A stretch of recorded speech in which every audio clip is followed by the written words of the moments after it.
Hi guys! For today's video, samahan nyo kami na Ella magpag-groom kay Aiko.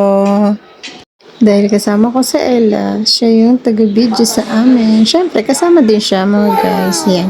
Naglalakad lang kami guys kasi walang dumadaan na e-bike. Yan si Aiko. Ako lagi nagbubuhat kay Aiko pa naglalakad kami sa labas o kahit sa mall mga guys kasi hindi siya nagpapabuhat sa iba. Diba? Stick to one si Aiko. Sana all stick to one. Charot! Yan mga guys, sabi ko kay Ella, ako naman magbibideo, hawakan niya si Aiko. Ayan, di ba ang galaw ni Aiko? Ibig sabihin niya, ayaw niya talaga magpabuhat sa iba mga guys. Natatawa ako dito sa part na to mga guys. Kasi ang pangit ko talaga maglakad, tunay mga guys. Walang halong biro. Ayan, tingnan nyo naman, sakang na sakang ang person. Tsaka sobrang init pa niyan. Tapos si Aiko napakabigat. Ayaw niya magpabuhat kay Ella Bells. Tapos wala pang dumadaan na e-bike.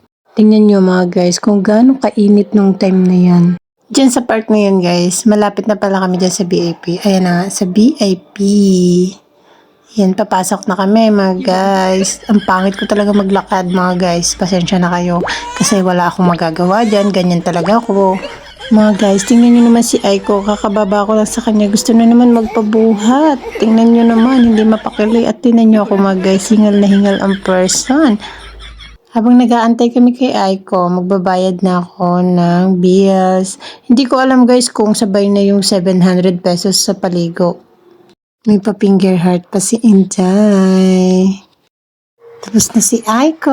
Uwi na kami. Yan mga guys, nag-e-bike na kami pa uwi kasi ang bigat niya na at saka pagod na rin ang person. Yan.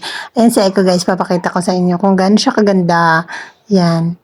So, silip naman si Inday. Actually mga guys, first time ni Aiko magsakay sa e-bike na yan.